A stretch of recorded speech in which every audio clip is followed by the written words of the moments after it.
สวัสดีครับวันนี้ผม3คนพ่อแม่ลูกได้เริ่มทำการเคลียร์พื้นที่เพื่อปรับพื้นที่เพื่อสร้างบ้านเพื่ออยู่เองด้วยกันทำกันเองนะครับ3คนพ่อแม่ลูกก็มาดูกันนะครับว่าจะทำสำเร็จกันหรือไม่ครับครับตอนนี้กำลังเคลียร์ไม้มะพร้าวนะครับซึ่งได้โค่นลงมาเพื่อเคลียร์พื้นที่ที่จะสร้างบ้านแล้วก็เพื่อเลื่อยไม้มะพร้าวเพื่อมาทำโครงหลังคานะครับซึ่งช่างใช้เวลาเลื่อยประมาณ1 เดือนนะครับเป็นเงินทั้งหมด 27,000 บาทครับค่าเลื่อยนะครับต้นมะพร้าวที่โค่นไปเนี่ยอายุประมาณ70 ปีนะครับสูงมากนะครับคิดว่าสูงเกิน50 เมตรนะครับวันนี้กำลังเคลียร์พื้นที่บางส่วนนะครับเพื่อให้แบ็คโฮมาขุดตอมะพร้าวนะครับ2 ต้นตรงนี้นะครับแล้วก็มีตอเงาะอีก2 ตอนะครับนี่ด้วยนะครับแล้วก็มีตอหมากอีกประมาณ30 ตอนะครับเพื่อทำการถมดินในวันถัดไปนะครับถมดินก็จะถมประมาณในพื้นที่8x18นะครับในจุดที่ลึกที่สุดนะครับเท่ากับหลักไม้นี่นะครับสูงประมาณ80 เซนซึ่งผมจะถมให้เท่ากับด้านหน้านู่นนะครับด้านหน้าก็ที่ระดับสูงนะครับความสูงเฉลี่ยก็ประมาณ40 เซนนะครับทั้งหมดนี่น่าจะถมประมาณ10 คันรถนะครับประมาณ50 คิวนะซึ่งราคาดินเขาคิด16 ล้อ800 บาทนะครับแล้วก็ค่าเกลี่ยอีกคันละ70 บาทคาดว่าต้องใช้เงินประมาณ 10,000 บาทในการถมดินนะครับแล้วก็ด้านหน้าจะมีต้นไม้3 ต้นนะครับซึ่งจำเป็นต้องเอาลงมานะครับเพราะว่าเดี๋ยวถ้าสูงไปอาจจะล้มทับบ้านก็ได้นะครับค่าแบ็คโฮเขาคิดราคาชั่วโมงละ 1,200 บาทนะครับเป็นแบ็คโฮขนาดPC 55นะครับบ้านที่จะสร้างนะครับสร้างกันเองนะครับ3พ่อแม่ลูกนะครับจะมีพื้นที่หลังคานะครับ6x18นะครับแล้วก็พื้นที่บ้าน4x16นะครับพื้นที่บ้านทั้งหมด64 ตารางเมตรนะครับคาดว่าจะสร้างให้เสร็จภายใน3 เดือนนะครับมาดูกันครับว่าจะเสร็จไหมครับเพราะว่าบ้านที่ผมอยู่ที่เช่าอยู่นะครับเขาจะใช้ทำเซเว่นนะครับจำเป็นต้องกลับมาสร้างบ้านอยู่เองนะครับตรงนี้มาดูกันครับหลังจากได้แบ็คโฮเคลียร์แล้วถมดินแล้วสภาพจะเป็นอย่างไรวันนี้ผมจ้างแบ็คโฮมาเคลียร์พื้นที่เอาตอมะพร้าวตอเงาะแล้วก็ตอหมากออกนะครับก็คิดชั่วโมงนึง1,200นะครับในครั้งนี้ก็จะถมดินนะครับประมาณ10 คัน 6 ล้อนะครับคันก็800 บาทเขาคิดค่าเกลี่ยคันละ70 บาทนี่กำลังขุดตอเงาะนะครับเงาะนี้อายุน่าจะประมาณ40 ปีได้นะครับ BC 55นะครับแบ็คโฮ5.5 ตันเนี่ยเก็บง่ายนะครับ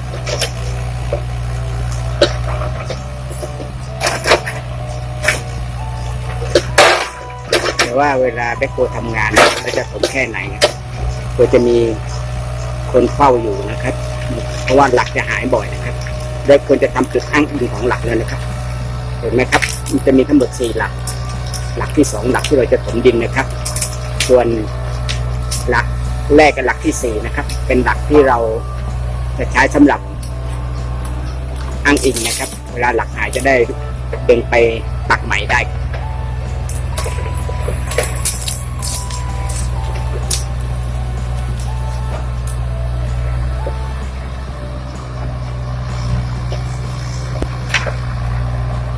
เป็นหลักที่2ไหมครับหัวหลักเนี่ยจะเป็นระดับดินถมนะครับหลักแรกก็หลักอ้างอิงหัวหลักจะเป็นระดับดินถมเหมือนกันนะครับส่วนหลักที่3เนี่ยหายไปแล้วนะครับเดี๋ยวต้องปักใหม่หลักที่4เนี่ยผมมาร์คตำแหน่งของระดับดินถมไว้แล้วนะครับส่วนหลักด้านหน้านะครับด้านหน้าที่ติดถนนเนี่ยระดับจะเสมอดินเดิมนะครับคนขับบอกว่าขุดยากกว่าตอเงาะอีกนะครับมะพร้าวตอนี้ก็อายุประมาณ70 ปีนะครับซึ่งได้ตัดเอาไม้มะพร้าวมาทำไม้ที่ทำหลังคานะครับช่างเลื่อยเลยนะครับหมดเงินทั้งหมด27,000นะครับคิดราคาหน้าตัด 1 ตารางนิ้ว1 นิ้วคูณ1 นิ้วยาว1 เม็ดในราคา8 บาทครับในการเลื่อยพอมะพร้าวเนี่ยออกยากมากนะผมเข้าใจว่าออกง่ายกว่าตองเนาะแต่ตอมะพร้าว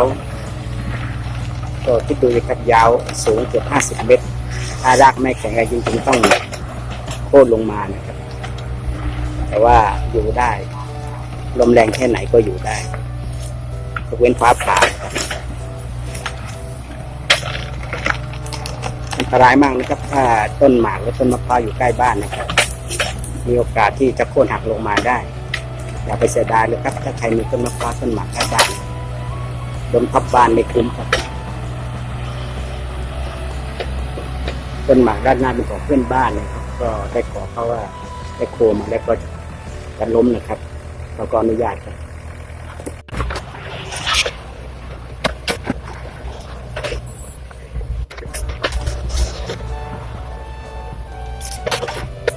ใช้เวลานานมากนะครับตอมะพร้าวนะครับเพราะว่าครึ่งชั่วโมงตอไม่อยู่นะครับถ้าเอาตอออกก็ประมาณ600 บาทเลยนะครับผมว่าเพราะว่าชั่วโมงนึงเขาคิด1,200ได้สักทีครับ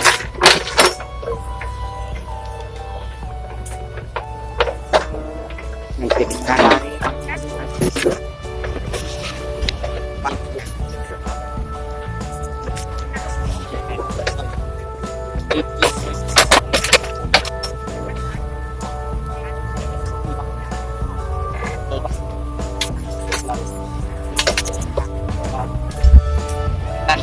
ไม่เป็นไร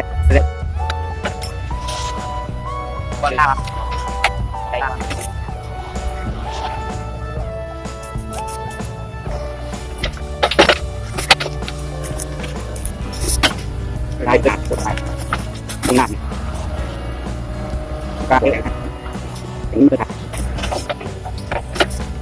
ที่หนังคุ้มครอง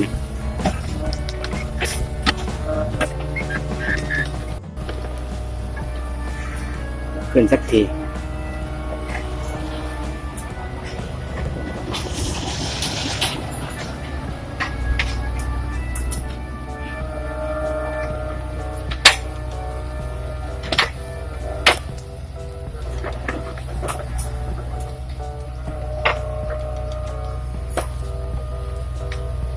ถ้าเราไม่เอาตอออกนะครับเวลาตอเน่าเนี่ยมันจะ10 ปี 20 ปีก็บ้านก็จะยุบก็จะสุดนะครับทั้งที่ไม่มีเงินก็จำเป็นต้องเสียเงินในส่วนนี้นะครับ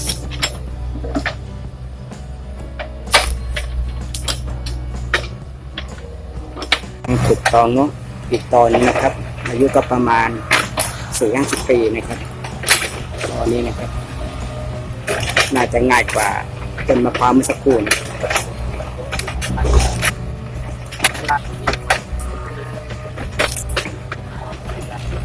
ก็ต้องลุ้นนะครับผมกะว่าสัก4 ชั่วโมงน่าจะเสร็จแต่ว่าถ้าไม่เสร็จ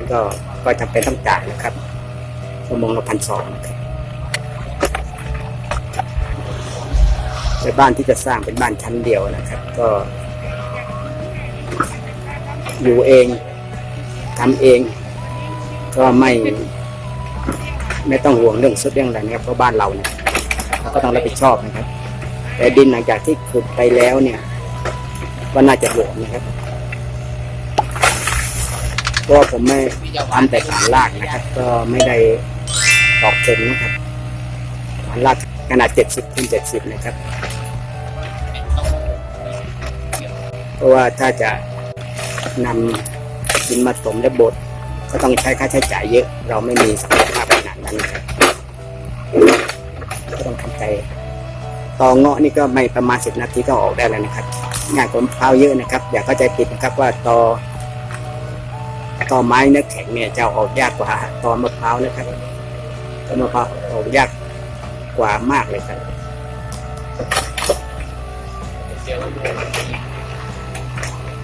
ตอมะพร้าวเลื่อนได้ครับ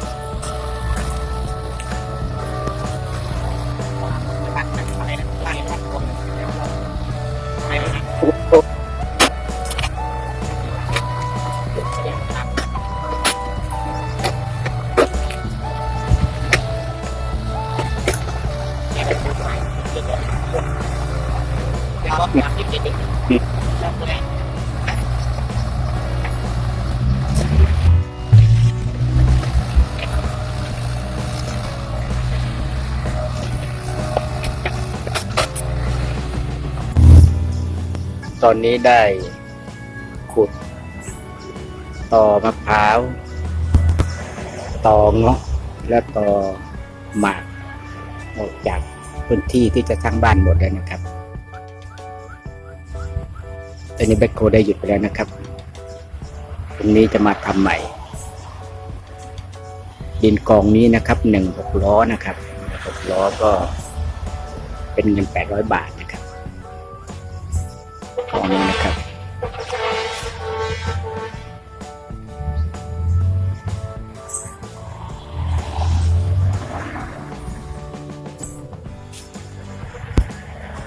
ผมเริ่มไม่แน่ใจแล้วว่า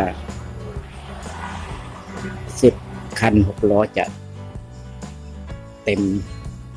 หลักหมดหรือเปล่าระดับท็อปของมุดที่ปักไว้ซึ่งสูงจากดินเดิม80 เซนเดิมผมคาดว่าจะใช้ดินทั้งหมด48 ลูกบาศก์เมตรนะครับสำหรับถมที่กว้าง6 ยาว18นะครับสูงเฉลี่ย40 เซนแต่ตอนนี้ชักไม่แน่ใจแล้วครับดินกองนี้ไม่น่าจะถึง5 คิว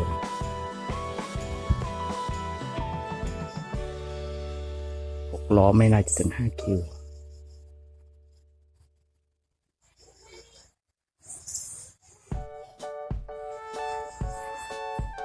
ครับคอยดูกันครับว่า10 คัน 6 ล้อจะเต็มพื้นที่ถมหรือเปล่าหลังจากที่ถมที่เสร็จผมจะสร้างบ้านขนาด4 คูณ 16 เมตรนะครับคาดว่าจะสร้างให้เสร็จภายใน3 เดือนโดยการสร้างอยู่เองนะครับโดยมีลูกชายอายุ18 ปีช่วยแล้วก็มีแฟนผมช่วยบางส่วนนะครับสิ่งที่หนักที่สุดก็คือต้องยกไม้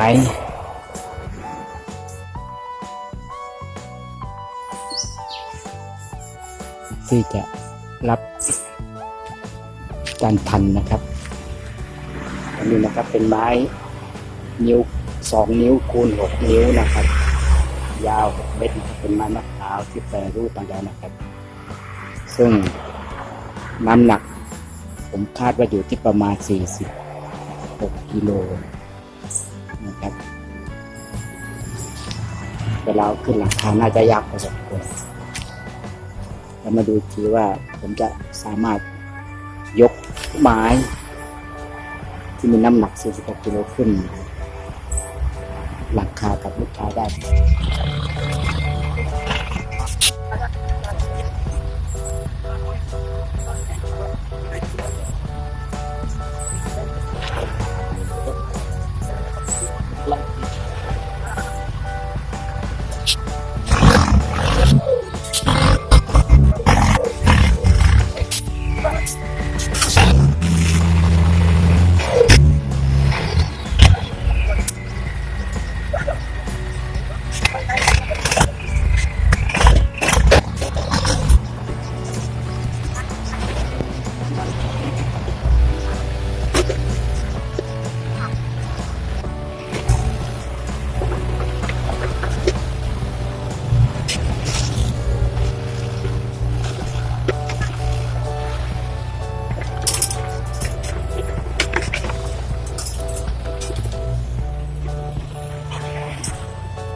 ไปครับ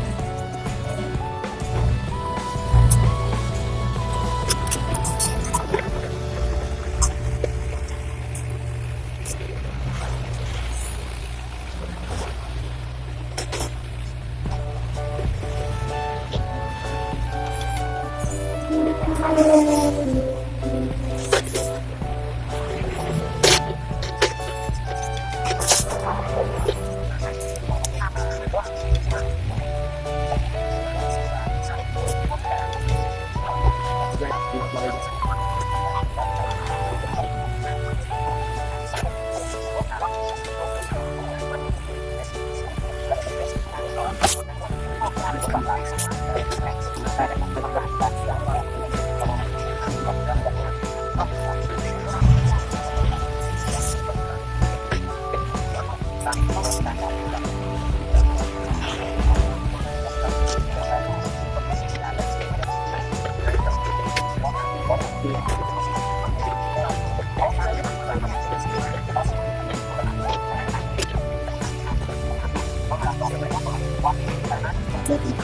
คร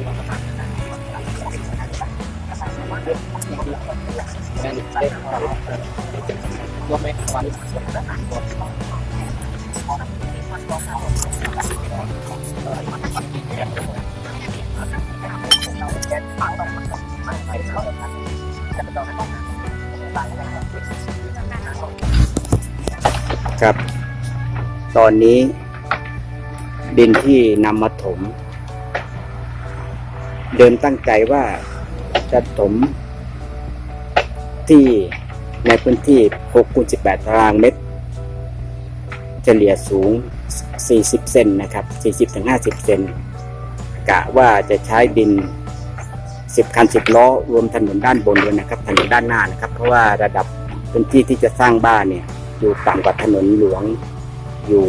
ประมาณ1 เมตรนะครับแล้วก็ผมได้ให้ทางแบ็คโฮช่วยทำร่องเลยนะครับร่องน้ำนะครับรอบพื้นที่ดินถมนะครับเพราะว่าเวลาหน้าน้ำจะมีน้ำขังอยู่ข้างถนนหลวงนะครับถ้าเราไม่ทำร่องไว้อาจจะท่วมบ้านก็ได้นะครับแล้วก็น้ำจะไหลมาทางนี้นะครับจากนี้มานะครับทางนี้นะครับแล้วก็เป็นที่ลาดต่ำนะครับเขาจะลาดไปที่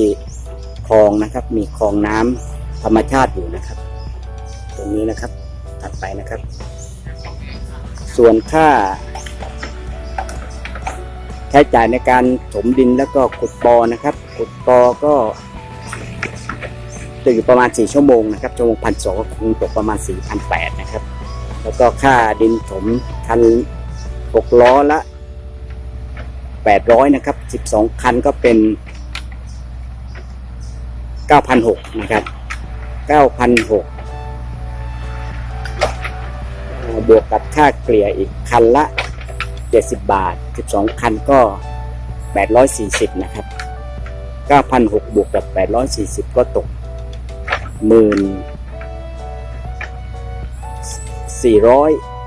1440 นะครับ